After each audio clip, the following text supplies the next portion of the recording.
this is a perfect first company for anybody to start. So it's Google Ads for XYZ. And then you create an agency that's around that specific thing. It's going to be like shooting fish in a barrel.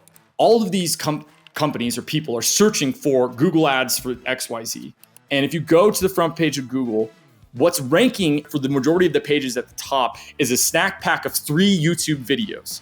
So if you just name the video Google Ads for apartments and you walk through literally how do you set up Google Ads for an apartment complex, and you're just going deep on like the strategy, the tactics, the philosophy of this, for a lot of people, they're going to look at this and be like, oh my God, like I don't want to do this. Like this looks mind numbing. So I'm going to go and I'm going to buy this service from a person and then basically, get 30 clients and that's $1 million a year business. Like I'm obsessed with this right now. It's like YouTube is the top of funnel for service businesses.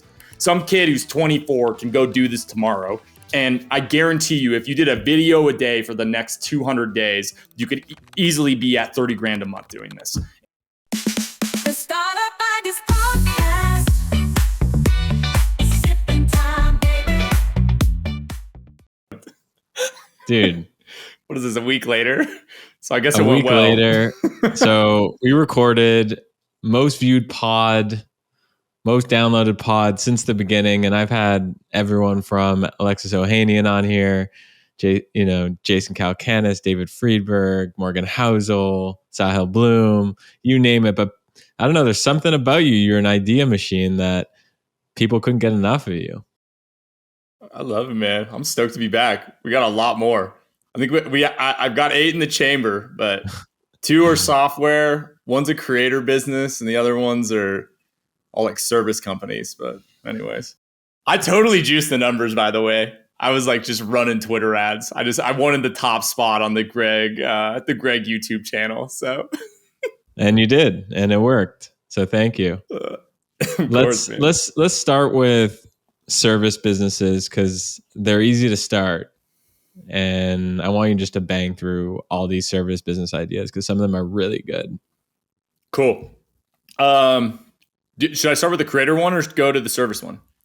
Whatever you want. You can start with whatever you want. But what's important to me is that for every idea that you talk about, just giving people the tactics around like, here's the idea, and this is how I'd actually go about starting. Yeah, exactly. Cool. Yeah. No, I'm down. All right, let's rip. All right, so idea 1, I want to start with this, the local only marketing agency for XYZ rich person service category. So let's break that down.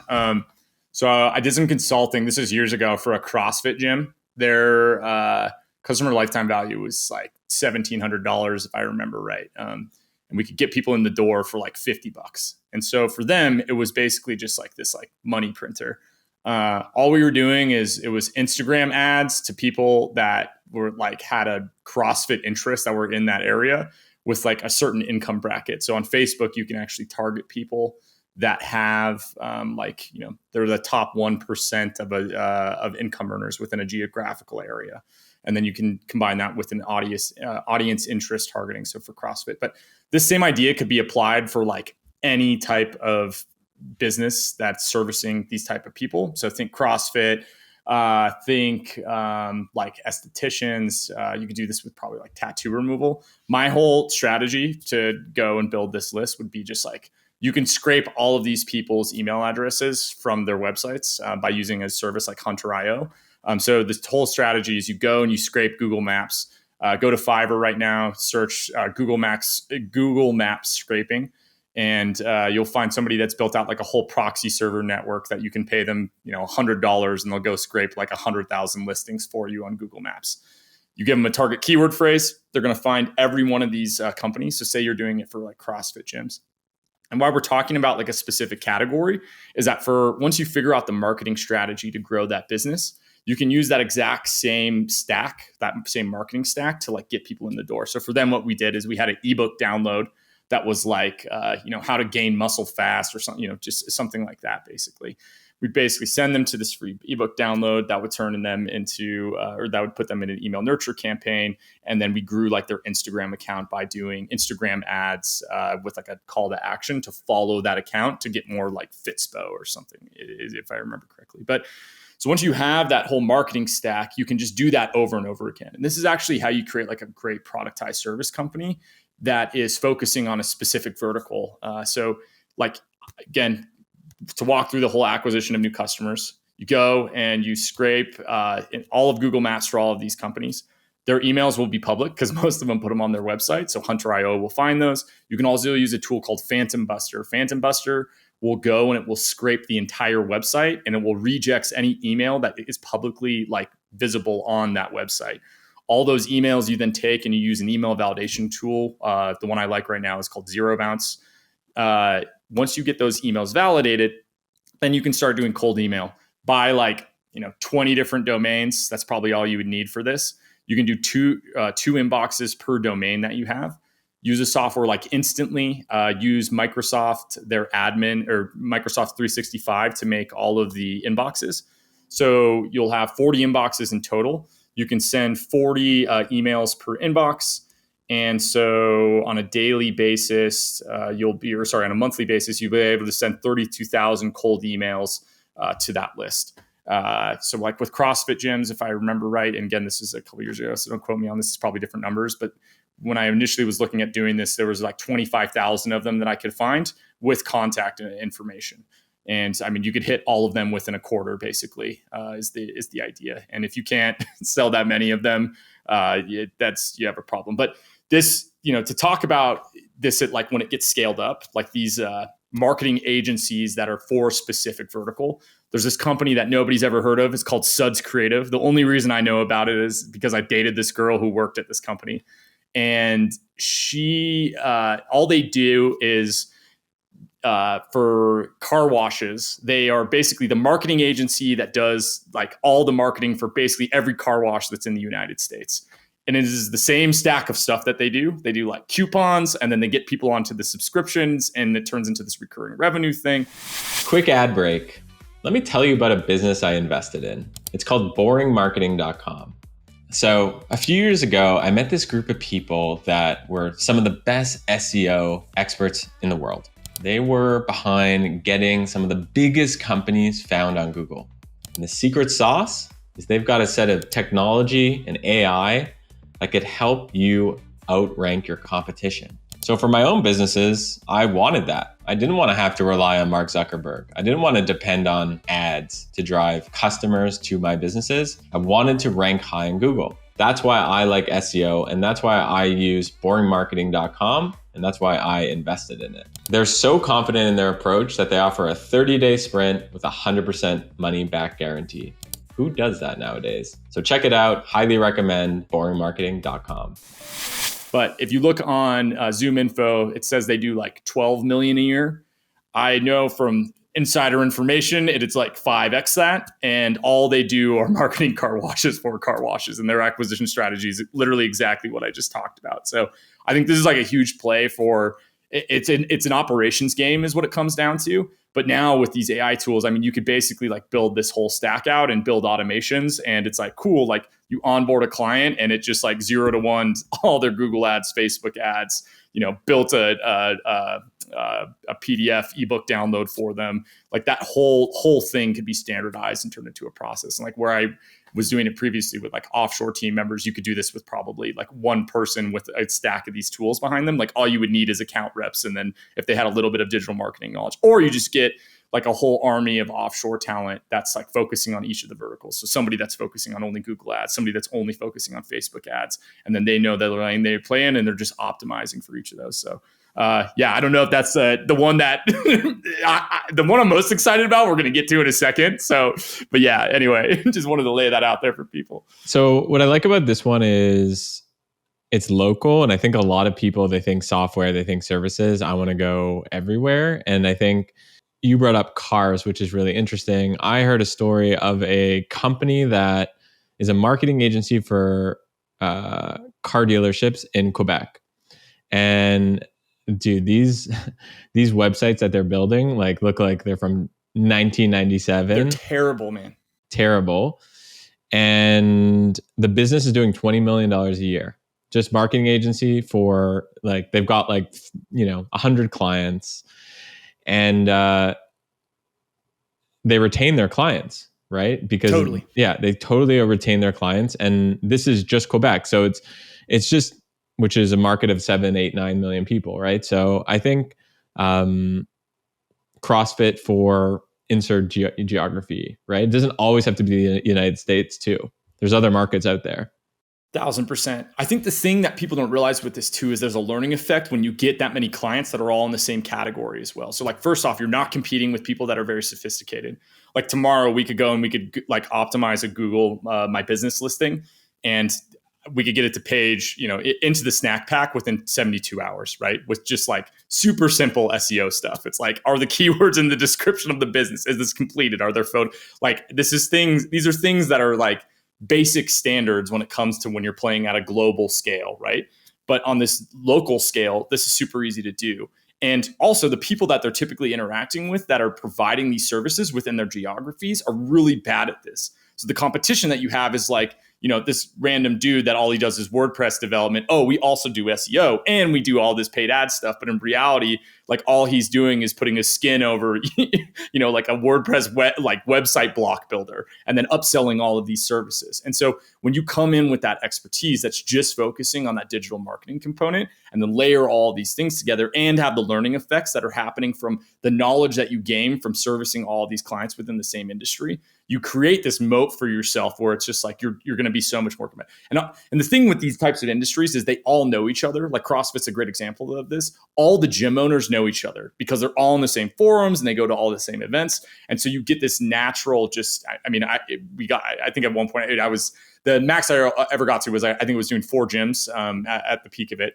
But all of it was just referral based, right? Like I wasn't doing it was just consulting work. So I think to reiterate, like there's just so many positive things here. And like the challenge is operations. Like how do you, because a lot of them, they want FaceTime and so it's like on a weekly basis, like you need a 30-minute like call with them that you're having that conversation. And then how do you supplement that? Like you can use Loom and maybe you put them in a Slack channel or like some type of community where they can talk to other members. There's ways that you could do this, but I think that the challenge that, and this is when I was just starting my career, was like, I don't know how I'm going to scale this out outside of myself. Like I could go get 10 clients, right? But like now, how do I take that to 100? How do I take that to 1,000? It just needs a good operator to do that. A couple quick tips for people. So one is if you are targeting non-English speaking countries, like don't do cold emails in English. It sounds obvious, but if you're sending emails to Germany, like it should be in German, it shouldn't be in English. If you're sending emails to France, it should be in French. The second thing is use Loom. Like don't just send characters in an email. And I'm sure some people are going to be like, well, I don't speak German. So how am I going to supposed to go on Loom? Well, that's where you can use 11 Labs and some of these other tools. Just use AI to basically, create it. And I'm sure you've got some ideas there. But, I'm just seeing Looms within emails convert just so much more than just straight up text. Totally agree. I totally agree. I think something that I've seen be really successful lately is like just show the growth graphs. So like we're building this new agency and like, this is all I'm sending is it's like, here's this graph that goes up and to the right. And then I have a sequence of like 4 emails that are just graphs up and to the right. And do you want to take a call? And it works pretty well when you just like show, don't tell, right? It's that same idea. So I think with the video thing too, we're seeing this just be like the biggest leverage point too for founders to create. And it's really like, it's like one-to-many sales, right? Like I can do this single video and like, that's what marketing is traditionally. Like people talk about marketing and it's like, they're like, build brand. It's like, no, like really what you're doing is you're like selling people on an idea at scale. So rather than one-to-one, it's one-to-many. And that's like really the biggest differentiator between sales and marketing. Like when you think about it different than that, you're actually not doing your job well, in my opinion, unless you're like you're trying to differentiate a commodity brand like Coca-Cola or something like that. Then the rules kind of change, the biology of it changes. But yeah, I think that this one is like especially if you're young, like if you're 22 and like, how do I get my first, 10K a month so that I can be the most balling person out of anybody I know at college. Like this is the business that I would start tomorrow if I had to start from zero, right? It's like one of these types of things. This is like 2024's version of college painting.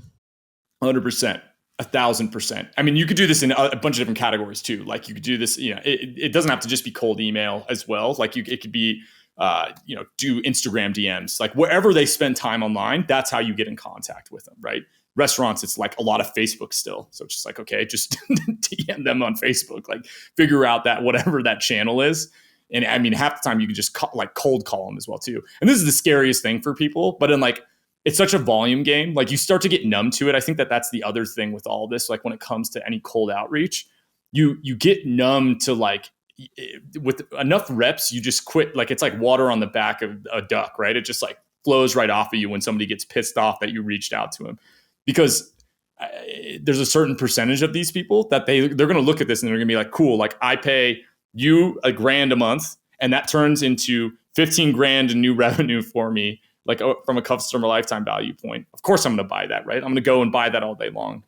And you could probably do a version of this where it's on a fee, or sorry, it's basically based off of like it's performance marketing, right? So we come in, it's whatever I convert, I get a percentage of that. In my experience, that just really depends on the small business, but a lot of them, also like I would focus on these things, like again, things that rich people are buying in your neighborhood, right? Like not like HVAC, not like any of this. Those are super competitive, those service businesses. They're also like not a great repeat purchase, like something that happens where it's like on a weekly or a monthly basis. Like think about Pilates, think about bar classes, think about, these types of companies where it's like I'm going in and I'm buying that thing regularly. Those are going to be the most effective places for you to create a bunch of inbound for them. That's super high valuable. And it's not like, oh, I have to, with HVAC, it's like, this is just a lead gen game, right? Because like, how often does your HVAC system go out? But in contrast, there's often a longer customer lifetime value, especially with these services that are, focused on higher demographic people in the geography. I'll give one idea that comes top of mind to this. So pools. So you can, go find where the highest per capita amount of pools are, private pools, which costs like 50 to 100 grand if you want a real pool, and try to sell them on a pool, and then you just sell that lead to whoever ends up making it. B, you can also sell them on upkeep of their pool. So, for like $200 a month, we'll send someone who kind of like tests the water and makes it all good.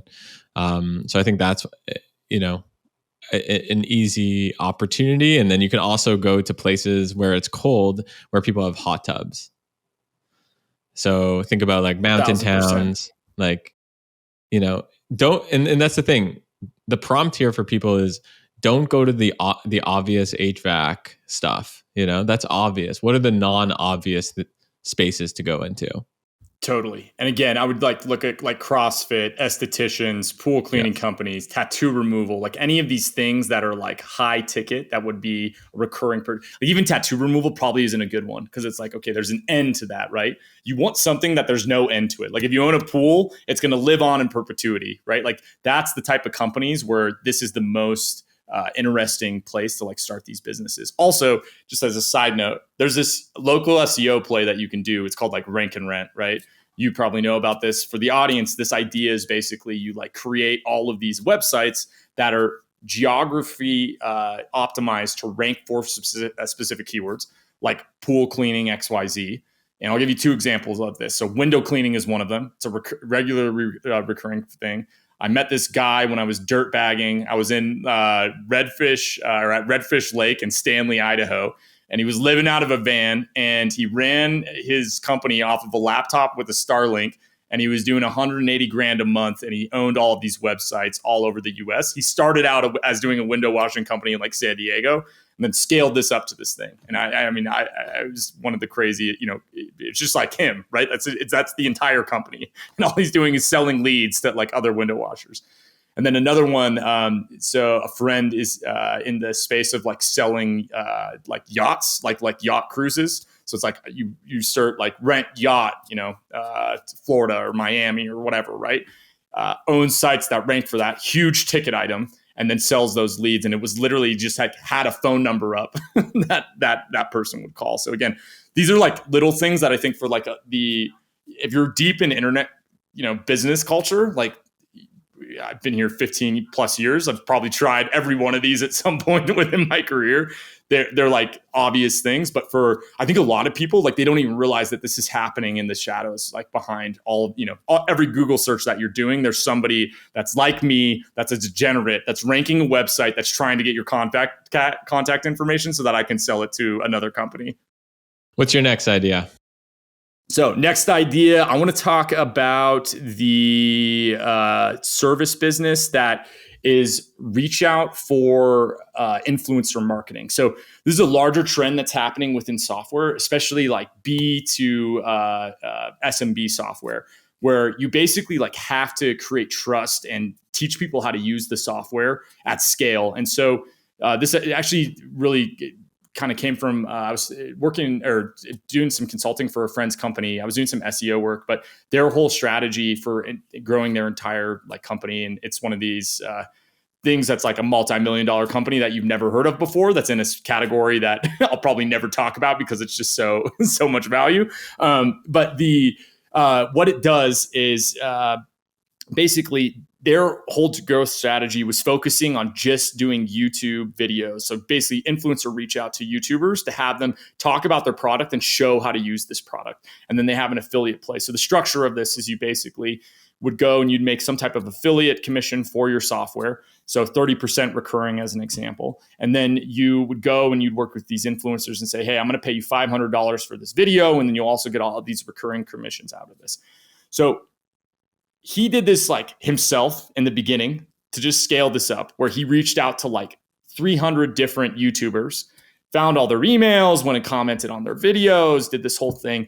Absolutely massive time suck, right? But he was in early stage of this foundership, so he had time and he had resources. Now he's at scale and he's like, I can't do this anymore. And it's hard to hire a person to do this.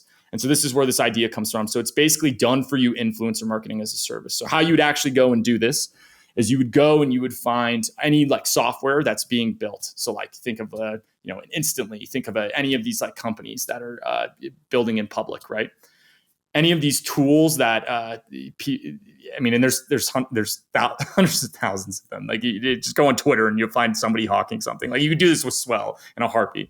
So the strategy then is, okay, I'm going to go and I'm going to find these software companies. I'm then going to say, hey, I'll do unlimited influencer outreach for you to these people that make YouTube videos, to these YouTube influencers. And how you actually do that is YouTube actually will show you the email address of a YouTuber. But if you go to the about section of a channel, it's going to show you an email. So those emails, they are behind a CAPTCHA. So again, go to Fiverr. Like there's ways you could do this like yourself, but the easiest way is go to Fiverr, search YouTube link building, or I think it's YouTube lead generation, something like that. They'll basically go and scrape all of these YouTube channels for you, find all the emails that are associated, and then you can cold email all of these people. Again, use just a cold email software, and then you're basically just turning into a service company. But the idea is you go and you broker all of these relationships and all of these deals and charge, $2 to $3K a month to do this for the company. So for them, they'd probably give you a budget. So, using my friend's company, they would say, hey, we have $50K this month to spend on influencer work. So go find me the best people to work with. So you go and you email 500 people, and then that turns into a certain amount of leads. The kicker and how you can do this to be really effective is you then take all of the people and you look at their different subscribers and view counts and then the cost, and then you create a ratio of what those are to each other.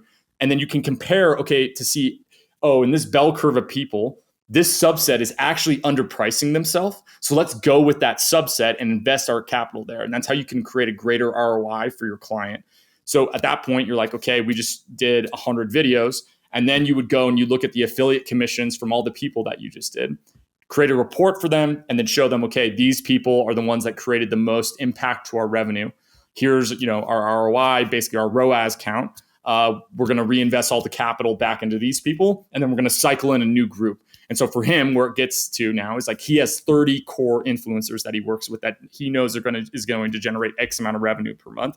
But the knock-on effect that happens here, and this is how I would sell it to them, is that once you get enough influencers talking about your product in this category, then you'll start to see that up and coming influencers that are trying to build within that space will also review that product for you for free without paying them. All they're doing is trying to do the affiliate game of get that 30% commission, right? So there's like this growth flywheel that gets built in this.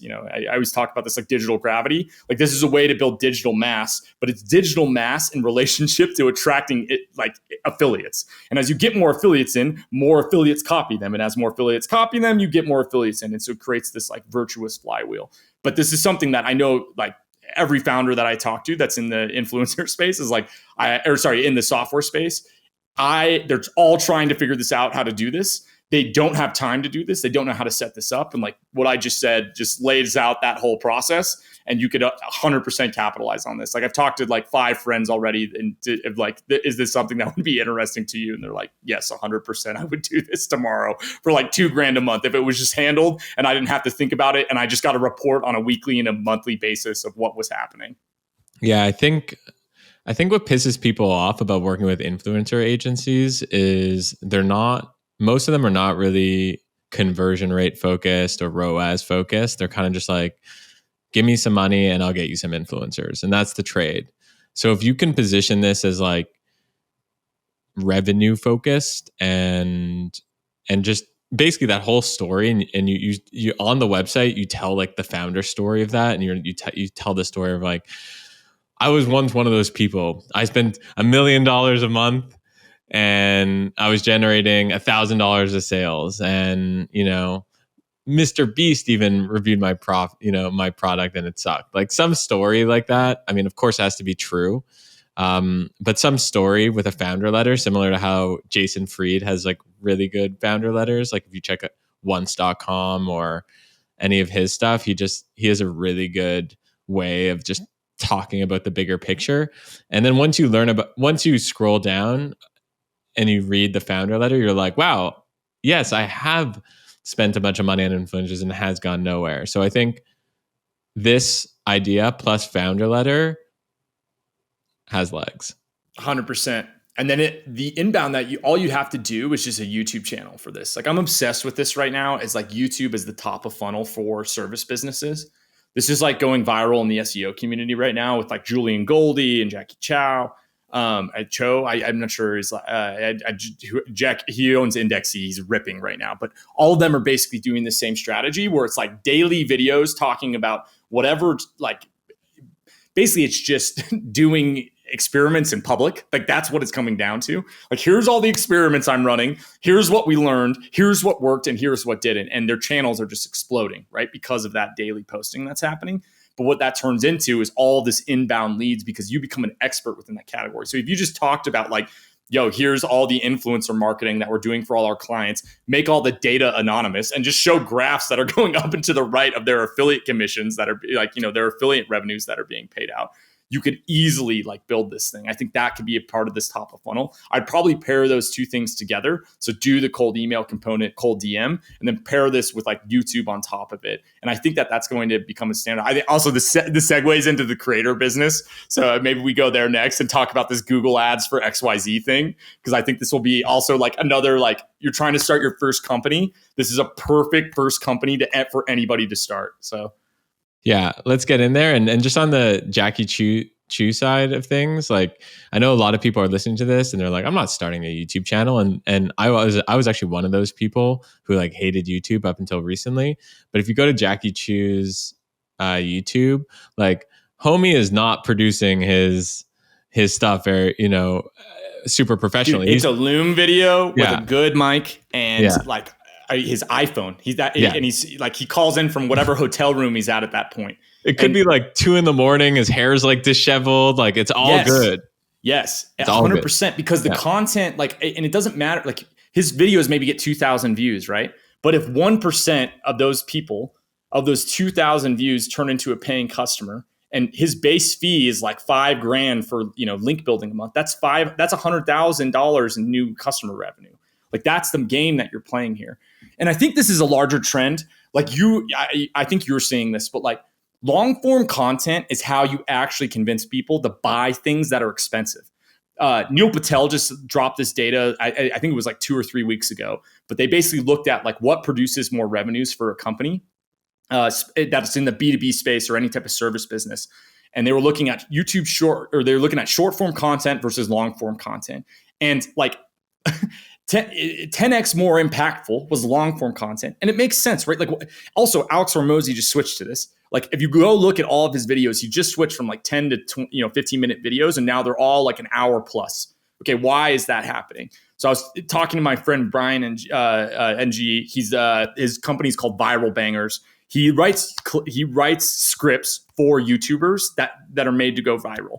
And basically what he's talking about is like they're adopting what was traditionally called like a virtual sales letter. So what's that company called that? Yeah, I can't think of the website. It was like one of the original like sell digital products. It's Russell Brunson's company. You know what I'm talking about? Yeah, ClickFunnels. Okay, so it's that idea, but for some reason that's cycling again back into the zeitgeist of people's mind, which is hilarious. It's like all of these like 19-year-olds are discovering this now for the first time, and I'm like, oh yeah, I just turned 32 weekends ago. This is why this is happening, because the 10-year cycle's here. But what I'm getting into is that this is long form content is how you build like a super deep amount of trust with people to be able to sell those higher ticket items. And this is, again, perfect segue into this next business I want to talk about. So it's Google Ads for XYZ. And so if you go and you look for all the long tail keywords that are, and when I say Google Ads for XYZ, think Google Ads for apartments, Google Ads for car dealerships, Google Ads for whatever that ends up being. So all of these companies or people are searching for Google Ads for XYZ.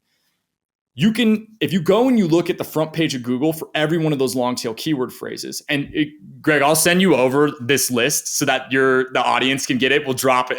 We'll just put it in a Google sheet that anybody can go see and copy. Because I want like 30. I want tomorrow like 30 people to go and just start these YouTube channels, and this is all they do, because you could own this so easily. So you make Google Ads for XYZ, and if you go to the front page of Google, what's ranking and the majority of the pages at the top is a snack pack of 3 YouTube videos. So if you just name the video Google Ads for apartments, and you walk through literally how do you set up Google Ads for an apartment complex that's trying to get like inbound leads to get people to apply for the apartment, you're going to like get views. But the bigger thing is that you can rank on Google for that high value keyword phrase that would be almost nearly impossible to rank for if you're trying to do it from an SEO standpoint. So the monetization strategy is pretty straightforward. You build, if there's 1,000 different keywords that you can go after, build as many videos around each of those as you can. So make 1,000 videos. Then you're going to get ad revenue from that to begin with, because the watch time is probably going to be long. So they're going to be at least 20 to 30 minute tutorial videos talking through all the components of these things. What I would then do is you upsell some type of tool that has an affiliate commission that's super high value. So a great example of this is going to be something like Supermetrics. So Supermetrics is this company that nobody knows about as well. It's like one of these other ones. It's a data pipeline tool to be able to get ads data, and really only like marketing agencies use this. But it gets ads data from like Facebook ads, Google ads, Search Console, any data source that you would try to get data into. And you can pipe that into spreadsheets. You can pipe it into Looker Studio. You can pipe it into like a business intelligence tool like Tableau, et cetera. And the crazy part with this is like some of the monthly pricing for some of their highest tiers is like $2,000 a month, right? So it's like an enterprise level software basically. But incorporate, hey, you want to compare your Facebook ads or your Google ads like against each other in this specific way. Well, you're going to need this tool, Supermetrics. If you go to the link below, you can get access to it, blah, blah, blah, right? So then you get an affiliate commission. There's there's so many ways that you could pepper in all of these other softwares that are secondary or, tertiary related to this core Google ads thing that you're doing. But the long-term play is then this creates inbound leads for an agency that you create, and you just have it be an unlimited Google Ads agency, right? But if they just watched a video that's 30 minutes long of you setting up this thing, and you're just going deep on like how, like all the strategy, the tactics, the philosophy of this, that's going to be like for a lot of people, they're going to look at this and be like, oh my God, like I don't want to do this. Like this looks mind numbing. So I'm going to go and I'm going to buy this service from a person. And then just again, one of these where it's like charge $3,000 a month. You do unlimited Google ads and basically, get 30 clients and that's $1 million a year business. But some kid who's 24 can go do this tomorrow easily. And I guarantee you, if you did a video a day for the next 200 days, you could easily be at $30,000 a month doing this. And like from all of the revenue streams that we just talked about right there. And I think, okay, taking a step back, putting a framework to what you just said.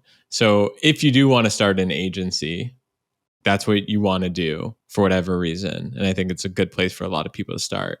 Step one is you create videos every single day in your niche and you make it look sweaty like Jackie. It's all good. And sweaty like us. 100%. Step two is you just sign up to a few affiliate offers. You get anywhere between 20 and 40%. People don't realize how much some of these SaaS products are willing to give. And sometimes it's even lifetime deals. For example, we host a lot of our communities on School.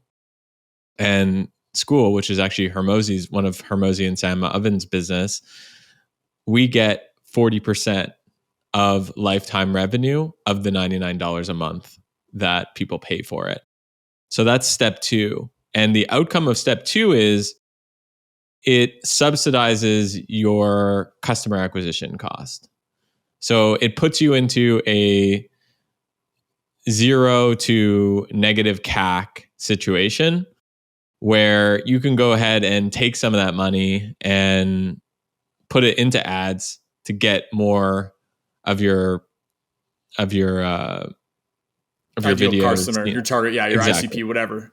Yeah, and I think this negative CAC thing is super interesting because you're basically, I'm seeing all the AI writers do this right now. There's like 1 million AI writers that are being created by these founders on Twitter, and every one of them, like if they're worth their weight in salt, all of them are doing this exact same thing. It's like go to YouTube and it's daily videos how to use it like an AI writer to create SEO content that ranks, right?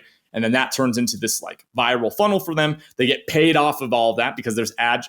And I think what people don't realize is that like if somebody is searching Google ads for XYZ, that's a super high value impression that's going to be bid on a lot, right? So like MailChimp will pay a hell of a ton of money to be in front of that person because they're signaling they're trying to do digital marketing activities. So there's these categories that traditionally like ads are way more expensive in. Finance is one, digital advertising or digital marketing is one. You could go down the list. Travel is another one. So if you're doing these types of videos, like your RPM is going to be so high automatically just because you're in that. The watch time, the dwell time is going to be super high because it's a tutorial. And then also that down funnel movement is going to be super high because it's if it's your first time looking at a Google Ads dashboard, it is mind numbing. Like nobody knows how to actually use it effectively. Like there's very few people that are super good at it. And so if you are like become an expert in this, and for the people out there that are like, okay, how do I teach myself these things? Go to YouTube and go to like Loves Data or go to, there's this guy named Julian. I think it's like Metric School or something like that. If you just look up like Google Data Studio tutorials and Google Ads, Google Data Studio tutorials, you're going to find these people that in public like create some of the best like tutorial content you've ever seen. And all of those, another great website is called Analytics Mania. And they are basically like, here's how to set up the analytics infrastructure for your website so you can actually do this tracking, et cetera. But in 30 days, over a summer, if you sat down and every day you just watched 5 hours of YouTube videos and played with this thing, you could 100% get to that place. Then you just start making videos about everything that you learned during that process. And that's going to create this like top of funnel to then allow you to create this agency over the long term. But that same playbook can be used in so many places. I think this is the thing that like I want to go back to what you're saying, like talking about the framework component. Like this could be done for Facebook ads, right? Like Facebook ads for churches, Facebook ads for e-commerce, Facebook ads for lawyers. Like there's so many of these same searches. You could do that exact same thing. You could also do it like Google Maps for truckers. Like I'm looking at these right now. Google Maps for boaters, Google Maps for RVs, like all of these different categories that you could go after. So all these specific marketing tactics that people are trying to do, if you just become an authority in that, and then you create an agency that's around that specific thing, I mean, all day it's going to be like shooting fish in a barrel. Yeah, and it doesn't cost really anything to get started. And the videos actually make you pretty accountable to actually learn and be good, because you're not going to be doing tutorials on, dashboards, Google Analytics dashboards, if you don't actually know what you're talking about. So it forces people to get from not good to good at the skill set. Totally. All right, we've been ripping. Should we do a software? It's time for software. All right. This one I'm geeking over, and I want it so bad, but I'm gonna just give it to people. So there's 4,000 keywords for XYZ QuickBooks integrations. This is insane. Okay. So again, I'll add this list. I'll give it. We'll put it in the show notes of the show. You can go down. You can download it. So what this is basically is people are trying to get data from other tools into QuickBooks. And really, it's the accountant of that person that's trying to get this data from, this real estate data and from this other tool into QuickBooks. And when you look, so we analyzed the data for these, and we found that about 50% of them, 40 to 50% of them didn't have integrations that already existed. So of those 4,000 keywords, there were not integrations that were on QuickBooks already. There wasn't like an app on the QuickBook App Store for that specific integration. So let's just talk through like all the biology of this business, because I think it's like madness. QuickBooks, huge company, so you can eat their scraps and still make a massive business here. They have an app store, but there's not a ton of developer activity within that app store. So there's a ton of arbitrage that you can capitalize on. Now, when you look at the actual software that you're going to be building, you're just doing a handshake. It's just a data transfer from one software. It's an API call from one place into another place. You don't even have to store that data. You're just moving it back and forth between these platforms. And when it goes about the marketing strategy, all you would have to do is Google Ads focusing on those long tail keywords to those landing pages.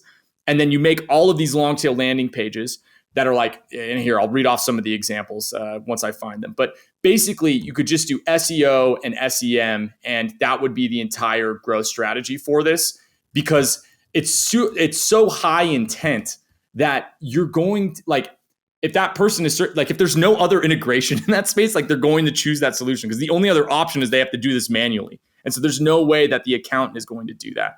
So here, I'll give you some of these QuickBooks integrations as an example of like all these different softwares that are built on top of this that like people are actively searching for. And again, there's tons of these that aren't built. So click up QuickBooks integration, Talic QuickBooks integration, Builder Trend QuickBooks integration, Appfolio QuickBooks integration. I mean, the list goes on. We'll add this below, but from a software standpoint, super easy build. I mean, you could build this probably with an offshore team in all reality. And then that just turns into a marketing game that you're doing. It's like, okay, how do I basically get the data? And you have to be, I guess you would have to build some metric of trust. So like as the founder, I'd build like some type of public persona as well, that they could go and see, oh, this is like a real person, because you're touching all of this like business, like enterprise business data.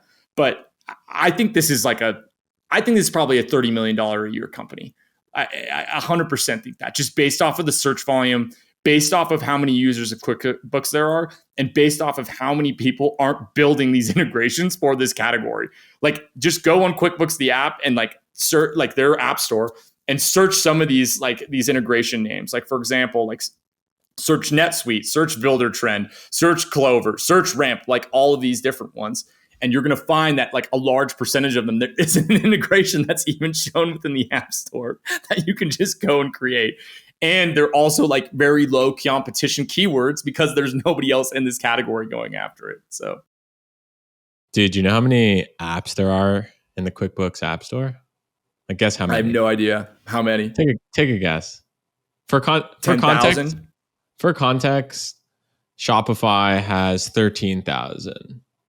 Okay. 300.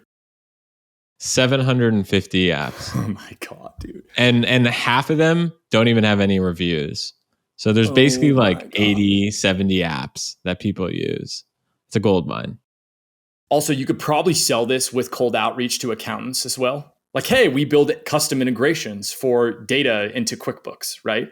And just like cold email every one of them in the US and say it's like offered as a solution. But the kicker is like, hey, you build this custom integration and then Yep. you go and you sell it to everybody else, right? So you get paid up front for that development cost. That's actually probably the way to do this without having any operating capital costs. So, 29 million users of QuickBooks. and you know how many users Shopify has? How many? 4.6 million users. Oh my God. Oh my which is a whole other framework for thinking about when you want to create software in one of these app ecosystems. Look at how many apps are in the ecosystem versus how many users, and just go to where that would be a great data set. I would love to do that data set with you. Is find marketplaces and we do like a public thing where it's like, that'd be okay, fun. here's all. I would be super cool. I'd be super down. I'd be happy to like put some team behind it or something. So amazing. Should we do next one? Yeah, let's keep going. Okay, cool. All right. So next one is TikTok SEO as a service for like fine dining and cocktail bars.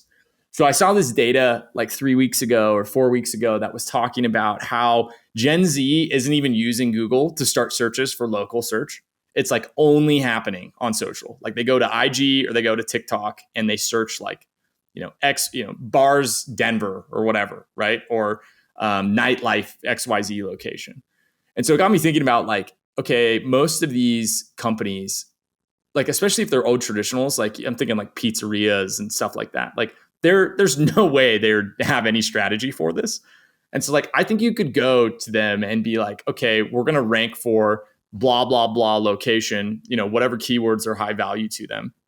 And then all it is it's just like you as a creator and you're just making like UGC content that's like the 5 best pizzerias in whatever neighborhood of whatever city, right? And then you just start with whoever your clients is and you just run down through those. And I think that you could super quickly like acquire a customer base, because the thing that we're seeing is that with this type of SEO, you can almost refresh it on a monthly basis and it still has as much impact as it did on 30 days before.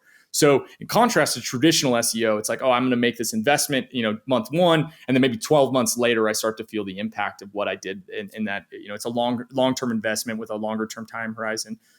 In contrast, when I'm looking at these socials, like, and we're actually seeing this with like longer form video as well. So if you're on YouTube as an example, and you're doing like a 10-minute video that's like focusing on a hot, bottom of funnel keyword that's related to your company, you can probably do that same keyword like every 30 to 60 days. You could just come and do another video based, almost exactly the same that's running through that. As long as you're doing enough content. Like, again, I'm talking about like you're doing daily posts or weekly posts or something like that.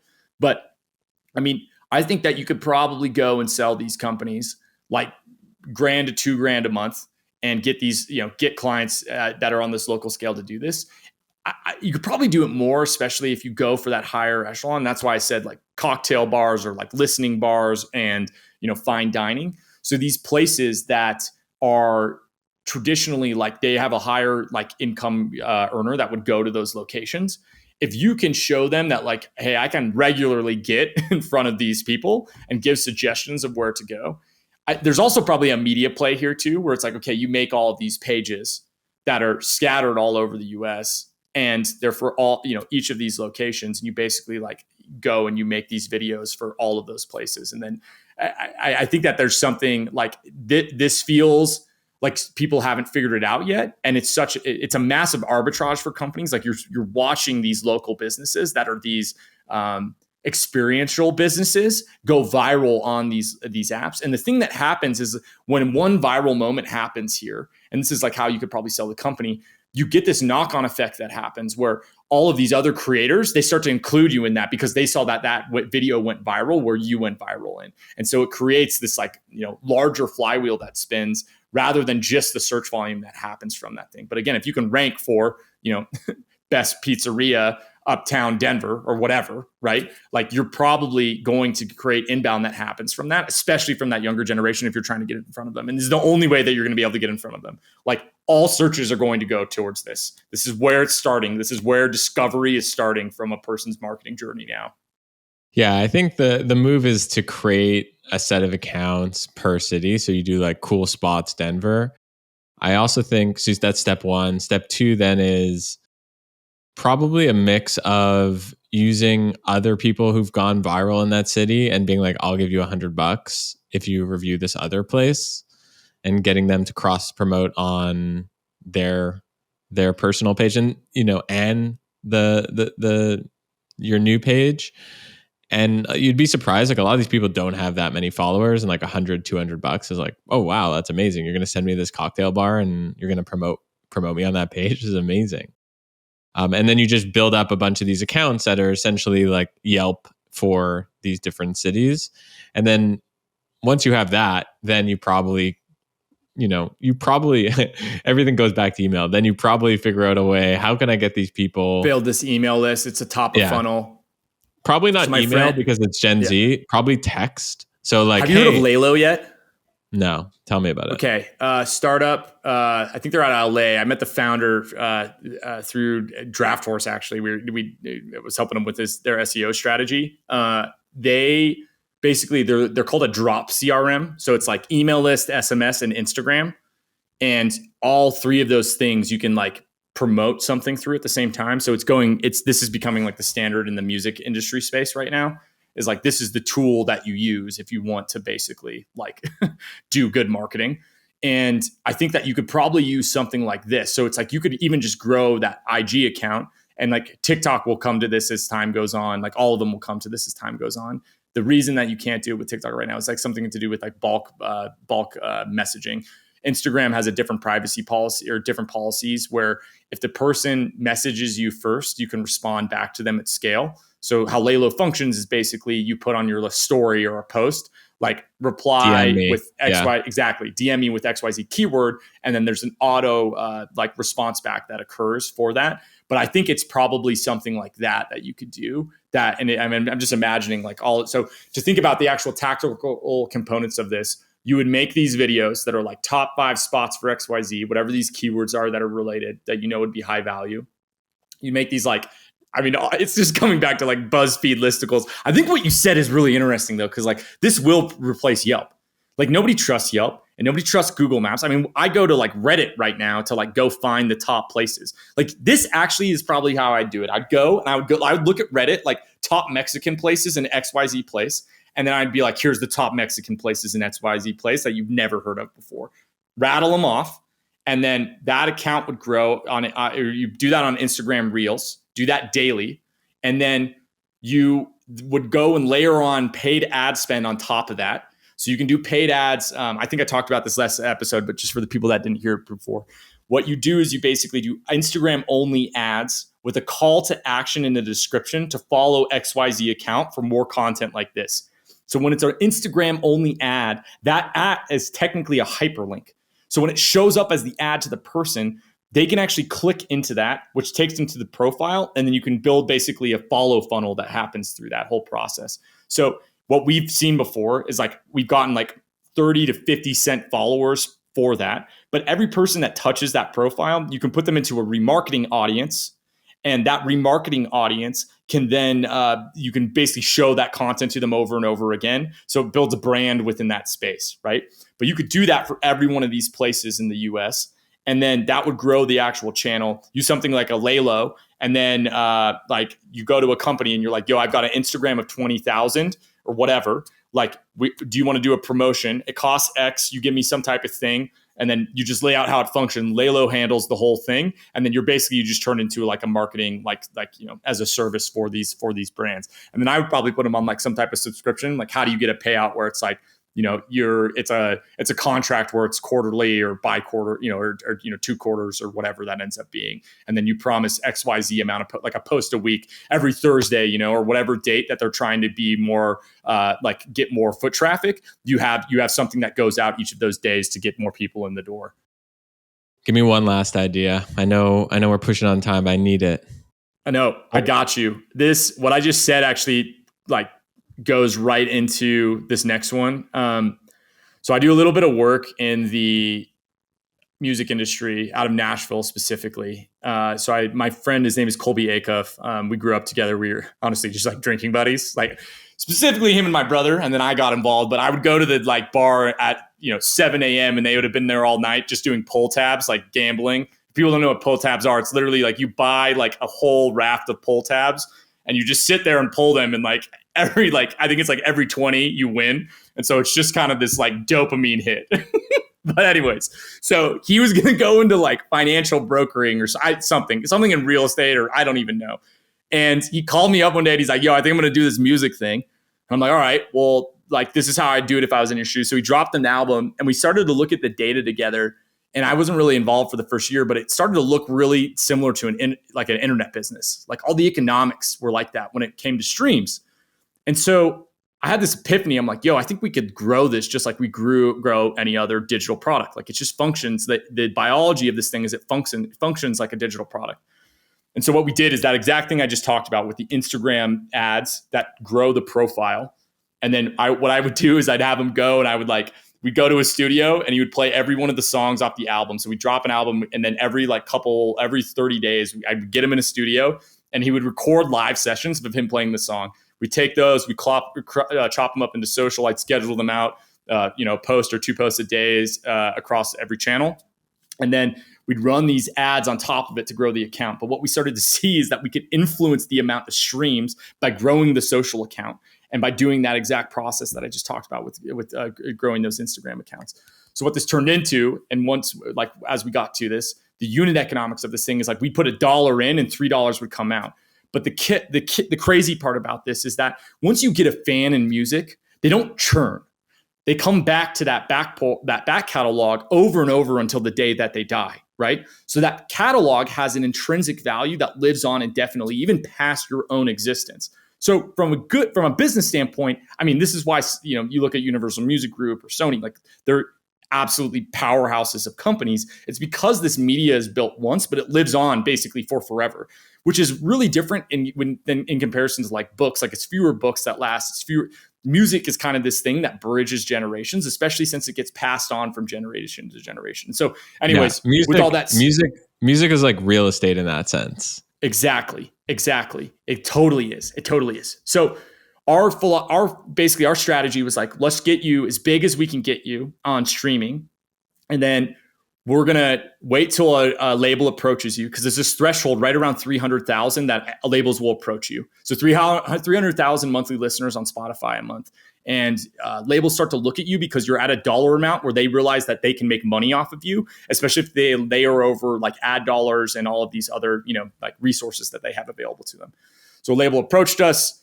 We then got him into a bidding war. We flew out to Nashville and we just basically, dog and pony showed him around to every label. He ended up signing with Sony Nashville. But I think that this same thing could be done at scale.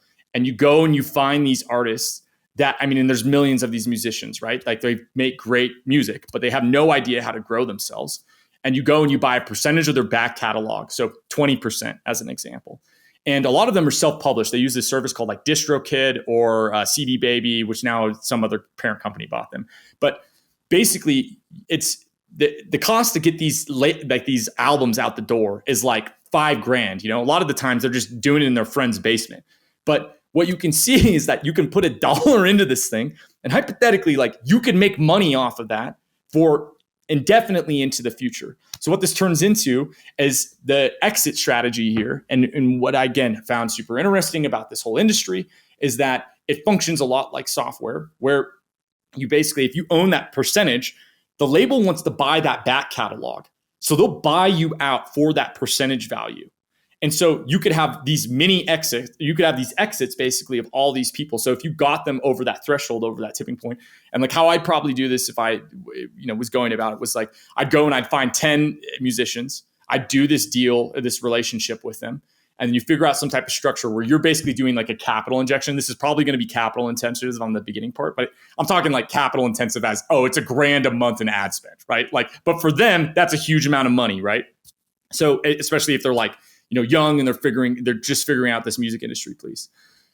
So you grow these people up. And then once you get in one of these relationships with these labels or these management companies, if you just basically are bringing them the cream of the crop that you just grew. So of these 10, probably 2 will hit. And you're like, yo, label, like I've got 2 that here's their growth metrics. You go sell them and you just turn this into this pipeline of a way to build. So traditionally they call it like artist development, A&D. I can't remember what it stands for. Yeah. And so this is this new way that you could do this, but it's fundable by the economics of the company. So the stream revenues could go back into the growth of the company. You basically have to create this catalyst event in the beginning.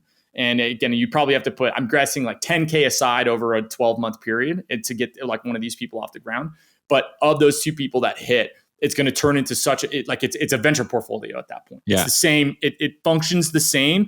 But the difference is that the company lifetime, like if you look at the S&P, it turns over every 20 years, right? In contrast, this doesn't turn over. It lives on into the future for forever. And all of these people are accessible. Like you can DM all of these people tomorrow and be like, yo, we do stream growth. This is how we function, like it functions. Can we jump on a call to see if this is interesting for you? We basically grow your streams. We take a percentage of revenues. And then if we can get it big enough, we'll go and we introduce you to these companies or these people that we know within the industry. And that's this whole like business model that is like something I really want to do as well. But again, it's like a time thing. So this is what it always comes down to. You know what my favorite part of you is? It's when you're 80% through a really good startup idea and like you just know inherently that this is a good startup idea that you just get. I just know it's gonna work, and it's gonna work. You're like, it's so frustrating. It's so frustrating, and I'm like, again, I wake up. I wish I could just focus on like 0 to 1ing things. Like that's actually what I'm best at. I was just talking to this company I'm helping out some stuff with, and for them, like I am worthless after like a Series B. Like as soon as you get HR, like I am your worst nightmare. Like as an employee, as being involved in the company, because I don't know how to function in those environments. Like what I'm really good at is like, okay, what are all these pieces and how do you synthesize them together? And I think that's the thing. Like if my dream long term is like, can I just focus on that? It was interesting. I was just listening to this podcast and they're talking about like investing. And how actually that's like when you look at value investing, that's actually what it is at its core, is like you're spending all of your time analyzing all of this, like, these components of an organization or a company in a market. And then you synthesize that together. And like for me, it was like I look at investing, I was just like the most boring thing that exists, right? Like it's just not interesting to me whatsoever. But after hearing that, I'm like, oh, maybe this actually is the same part of like that entrepreneurial, or I don't even call it like it's just business person brain. I hate the word entrepreneur because it's just so like ridiculous. Like there's such a spectrum of this, like it's like but like I'm talking like repeat foundership, like that's the level that I'm talking about with this. But I think that it'll be like that's the part of this that's the most fun, right? And like that's why this podcast is you're gonna be a top 10 entrepreneurship podcast by the end of the year, because you're having these conversations and they're going to turn into the viral moments. I mean, I'm looking at your YouTube channel on a daily basis and how quickly it's growing. Like you're probably going to start your monthly compound growth is probably going to be at 20% a month, which means you're going to double every 3.5 months, right? So you're going to be at 100K subs by end of year easily, based off of your current growth metrics. But we know that there's going to be a compounding, there's going to be it's a compound growth effect, right? So the curve is going to go more vertical over time. Like that slope is going to increase. So anyway, by the way, if you haven't subscribed to this YouTube channel, what are you doing? Like, what are you doing? Do it for Greg, baby. Go do that Cody. And then subscribe to his newsletter. And if you do that enough, he'll maybe have me back. Yeah, exactly. Although Cody's going to have this be a weekly, this will just be a monthly call. Greg, here's everything I've seen. I want to brain dump all of this shit. Yeah. Another one that we could get into is I think there's a newsletter consolidation opportunity right now. Like all of Beehive made it so easy to make newsletters that it flooded the market. And content is an absolute grind. Most people are not built for it. They're not built that way. And so all of these companies right now could go and be acquired, and you could roll them up, all of those subscribers, into a single thing. I think you could absolutely crush it and build like easily a 2 to 10 million like subscriber newsletter in this AI tech space, like based off of what we're seeing. And I'm talking like, I have a friend that's doing this right now. If I said the AI newsletter name, a lot of you would know what it is. It's one of the biggest ones. And like for them, like he's like, I'm getting subs at a cost that like I could never get previously, like in the entire existence of this. And they've grown exceptionally well. But just thinking about that opportunity of like this roll up, and you see it in all markets, right? Like you have all these startups that come in, and then you have economic turmoil, and you have roll-ups that occur in consolidation. And it's the same thing that's happening here. Those market forces are at work. And there's this, again, there's a huge opportunity to be able to meet it. And then layering over the top of that, you layer over all of these like YouTube shorts, Instagram reels, long form YouTube content. Like why is Morning Brew and all of these places building all of these social channels now? Well, they realize, hey, this is great free top of funnel because For You page content just shows it to random people and we can get all these subs from it. So it's the same. It's this like that is the play that you could do, and then go and build these other companies, whether it's service businesses or any of the softwares that we're talking about on top of that. And you can 0 to 1 these companies overnight without having to raise capital, without having to do any of this. And this is really why I think that every company is turning into a media company, is because it's economically more viable to do that than to do it in traditional ways.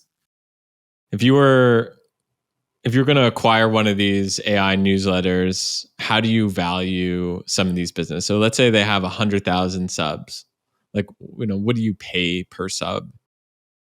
Great question. I would look, it depends on if you're established or not. For like an established company, you can probably look at your CPM or cost per click or whatever that structure is that you're basically selling advertising for currently. And then look at, okay, if I get these more, these subs on, what's the cost per sub to add them to my list? And then what's the payback period of acquiring those new people? Like how much more can I charge basically by getting them added to that list? The thing with this is that there's this tipping point that happens when you get a list to 1 million, 2 million, like these larger sizes, where there's just so few lists. And this is actually how the podcast industry works, right? Like there's so few podcasts that produce all of the downloads that naturally what occurs is that you have basically all podcasts, when they get to a size, get approached by some type of media network for some type of relationship, because like 80% of all downloads come from 5% of the shows or something absolutely ridiculous, right? And so it basically like they have to be rolled up into this like, and that's how most companies, like if you look at like a P&G, right? Like that's how they want to buy media. They want to go to a single like media buyer or whatever and say, hey, we're trying to do X. And then they go and they find whatever, we'll say 200 shows that they buy ads across that are, within their target psychographic or demographic. But to put like a number on it, like if you could get email subs for under $1 a piece, like, so say it's a 20,000 person newsletter and like it's an active newsletter, like we'll say it's like open rates are averaging, we'll say 50+%. And, CTRs are in the range of, let's say, 7% or 10%. Like if you could get that at 15 grand, like I think that's a good buy, right? Like that's coming in at what, 75 cents an email. And that to me is something that like would be incredibly hard to create if you're trying to do traditional acquisition strategies, whether that's, paid ads or like cross promotion of newsletters, et cetera. So I think that is like, to me, the challenge, and the thing that I don't know, and the thing that like my friend doesn't know, is how are they going to roll this up into a single newsletter? Because long term, when you look, like you don't want to write multiple newsletters, right? Like you want to write a single newsletter because it's just like build once. It's an operations cost, right? And like that game is just you're beating up your costs, right? Like it's like, so I think that it's really like how cheaply can you make it, and then like how good are you at doing sales at scale? So I ended up meeting him because he's like insane at cold email, like at scale, right? Because they are constantly selling companies to like basically buy ad space on the newsletter, and cold email is like one of the most effective ways to do that, right? But yeah, it was a long-winded answer, but I think if you get them under $1, that would probably, to me, make sense just based off of what I've seen within the market. Here's my take. And Please. It's also a Warren Buffett take. which is if you're going to do an acquisition, it's all about a mispriced asset and a great brand. So I think the mistake that a lot of these newsletters are making is they're monetizing via ads. So to them, a subscriber is worth 75 Yep. cents or a dollar. Whereas someone like us, so we actually have an agency called LCA that literally builds the biggest AI products out there. So we'll work with like a Dropbox and be like, hey, let's go build like an AI first version of Dropbox or the Googles of the world, that sort of thing. So a client to us is worth anywhere between $1 and $2 million bucks, something like that. Now, if you look at a 100,000 person newsletter, if it's high quality, are there the chief product officers and the VP products of some of these large tech companies? Then it becomes a literal no-brainer. You can actually pay up to $5 or $10. Yeah, Who totally. knows? So that's how you have to think about it. So the way to think about it, I think, is start with a business that produces cash and is profitable, and then acquire. And that's also the HubSpot model too, right? Like HubSpot created the CRM, high margins, and then they started acquiring media after they figured out that, okay, we've got this great margin business. Let's go spend 20 million bucks on the hustle. Totally. I think that this is the bigger trend that's happening in all business is, do you know Aero Electronics? I think we talked about them last time. Yeah. $6 billion market cap. Like they've basically been rolling up like electronic components at magazines and blogs and like, any like industry publications for the last 60 years. That's their whole strategy, right? They're just a content machine and they're selling a commodity product. So that's the only way that they can do this. And I think that this is going to become the standard. Like this is how I think about owned media, right? It's like, it's this long-term investment that can never be taken away from you. And like, as this thing grows and if it lives on long enough, like the cost, like the upfront cost of starting that thing approaches zero over time, right? So it's like an infinitely decreasing curve because you're just like amortizing it over like as long as the existence of the company happens. I think the other piece too that people don't realize is that it's marketing leverage. Like why does a HubSpot or any of these other companies and this is something that I learned when I was at Rupa Health, like we saw that we grew this podcast that became like known within the industry, and companies that previously would not even take a call with us were inbounding being like, yo, can we sponsor the podcast? Which allows for us to create relationships with them and then cross-sell them into like our services and get in deeper, business relationships with them. And like, that is something that's like incredibly valuable that people don't talk about, is that you can create leverage, especially as small companies. And this is why I tell like every startup, like what you should do tomorrow is you basically scrape every person in your target audience. You cold email every one of them. You cold DM every one of them. You import them into Facebook ads, Google ads, LinkedIn ads, and run display ads to them across all those places. You then take that email or anybody that signs up, you put them into an email nurture.